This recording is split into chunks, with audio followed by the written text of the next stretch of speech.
Bukannya berterima kasih, malah ingin mencicipi istri dewa. Herakles melukai Chiron dengan panah yang telah diolesi darah beracun Hydra, yaitu membunuh mertuanya sendiri. Kok bisa lahir manusia mengerikan seperti itu ya? Halo everyone, ketemu lagi dengan saya Putri Diana. Nah, beberapa dari kalian mungkin udah pernah nonton film The Chronicles of Narnia. Dari film tersebut, apakah kalian melihat kuda dengan kepala dan badan manusia? Gimana sih? Centaur adalah makhluk mitologi Yunani yang memiliki tubuh kuda dengan kepala dan badan manusia. Pada Centaur, badan manusia muncul di tempat yang biasanya menjadi leher kuda normal. Maksudnya gimana ya? Sebagian besar karakteristik yang dimiliki Centaur dikenal brutal dan kejam karena kegemarannya mabuk-mabukan dan sering berperilaku durhaka. Mereka tinggal di sekitar Gunung Pelion di Thesali, wilayah timur Laut Yunani. Di antara berbagai makhluk ganjil dalam mitologi Yunani, Centaur adalah salah satu yang paling dikenal. Bagaimana bisa sih setengah manusia, setengah kuda? Kok bisa lahir manusia mengerikan seperti itu ya? Para Centaur dimulai dengan Ixion, Raja Lapit yang juga anak dari Dewa Ares. Pada saat itu, Ixion dikucilkan oleh para raja karena telah melakukan dosa yang sangat besar, yaitu membunuh mertuanya sendiri. Buset. Tak hanya dikucilkan oleh para raja, dia juga dikutuk ke dunia bawah dan menderita akibat disiksa oleh Dewa Hades. Ixion pun mengemis mencari belas kasihan kepada para raja agar tidak dikucilkan dan dihukum oleh Hades lagi. Namun, tidak ada yang menanggapi belas kasihan itu, hingga kabar tersebut pun sampai kepada Zeus. Zeus merasa kasihan dan mengundangnya ke Olympus untuk hidup berdampingan dengan para dewa di atas sana. Setelah beberapa waktu dia hidup di Olympus, Ixion tertarik dan jatuh cinta dengan Hera, istri Zeus. Bukan hanya sekedar tertarik dengan Hera, tetapi Ixion juga ingin bercinta dengan Hera. Kurang ajar banget kan? Bukannya berterima kasih, malah ingin mencicipi istri dewa. Ixion merencanakan pertemuan dengan maksud ingin merayu Hera agar Ixion dapat apa yang dia inginkan. Namun hal tersebut diketahui oleh Zeus. Zeus mengetahui rencana ini, ia mengubah awan yang menyerupai bentuk Hera. Awan ciptaan Zeus ini dinamakan Nephele. Hasil kawin dengan awan berbentuk Hera adalah Centaur pertama, yaitu Centaurus. Centaurus ini kemudian berhubungan badan dengan kuda-kuda betina yang ada di Magnesia dan menghasilkan para Centaur lainnya. For your information, orang Yunani sering menyebut Centaur sebagai Ixionade, mengacu pada nenek moyang manusia pertama para Centaur. Menurut mitologi Yunani, Centaur tinggal di Gunung Pelion dan memiliki hubungan erat dengan Dionysus, dewa anggur dan pesta pora. Centaur minum anggur, makan daging, dan dikenal karena sifat brutal dan buasnya. Selain sering ikut serta dalam pesta Dionysus, makhluk ini juga sering membawa lari gadis dan perempuan muda sehingga sering membuat konflik sengit. Salah satu contohnya adalah konflik dengan suku Lapit. Jadi ceritanya, salah satu Centaur yang bernama Eurytion ini sedang minum anggur yang menjadikannya mabuk pada pesta pernikahan Pirithous. Dalam keadaan yang mabuk, Eurytion menculik dan memperkosa sang mempelai wanita, Hippodamia. Tak hanya diperkosa oleh Eurytion, Centaur-Centaur lain dalam keadaan mabuk itu ikut menggilir sang mempelai wanita.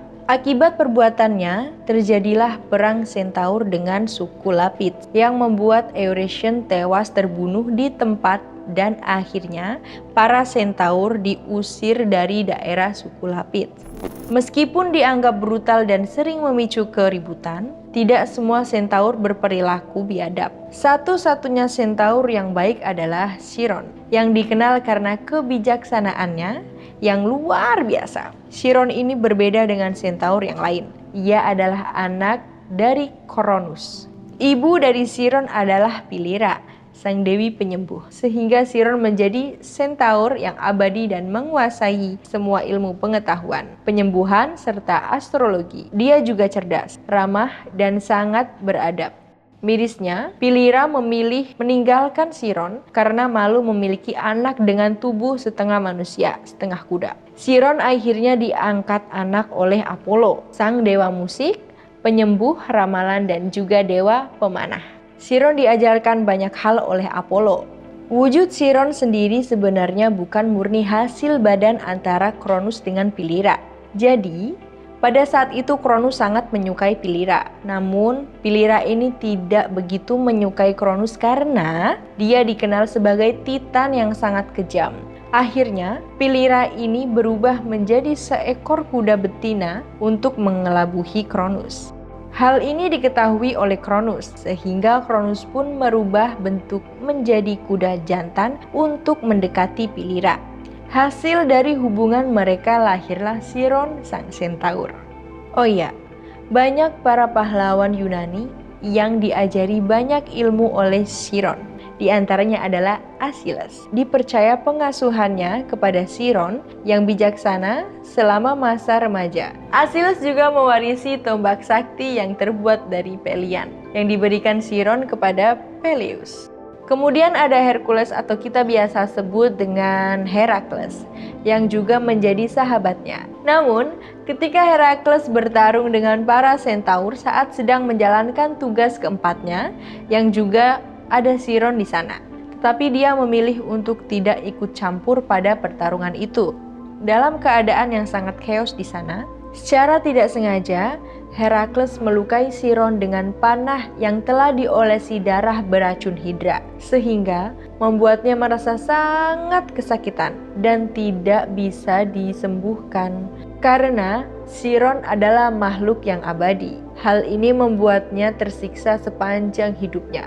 Untuk menahan rasa sakit, jadilah Chiron sang penyembuh yang terluka dan tidak bisa menyembuhkan lukanya sendiri. Herakles yang sangat merasa bersalah dan menyesal telah melukai guru sekaligus sahabatnya itu, tidak tega melihat penderitaan Chiron. Sehingga Herakles meminta para bantuan dewa, terutama dewa Zeus, supaya terbebas dari rasa sakitnya. Zeus pun akhirnya melepaskan keabadiannya, lalu memberikan tempat peristirahatan terakhir yang sangat baik, yaitu di atas langit, sebagai rasi bintang Sagittarius sang pemanah.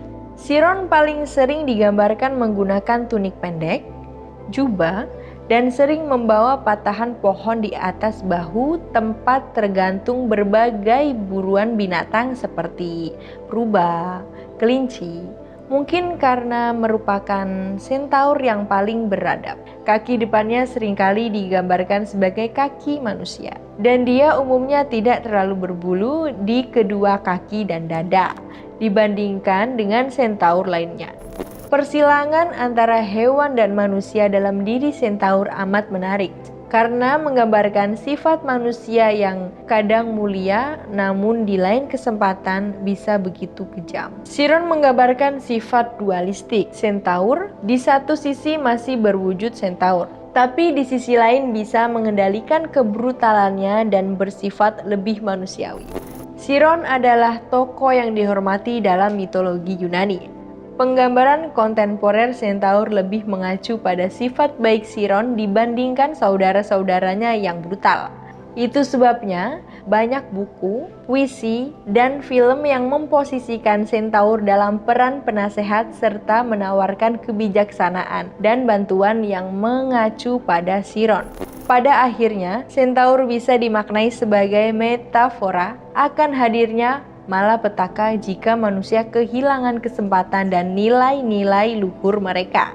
Dalam kebanyakan mitos Yunani, centaur tetap tidak dapat menemukan kemanusiaan mereka dan tetap kasar dan brutal seumur hidup. Namun, terdapat kisah di mana beberapa individu centaur berubah menjadi baik, sehingga menjadi simbol bahwa sesuatu yang buruk tetap masih memiliki peluang mengalami perbaikan.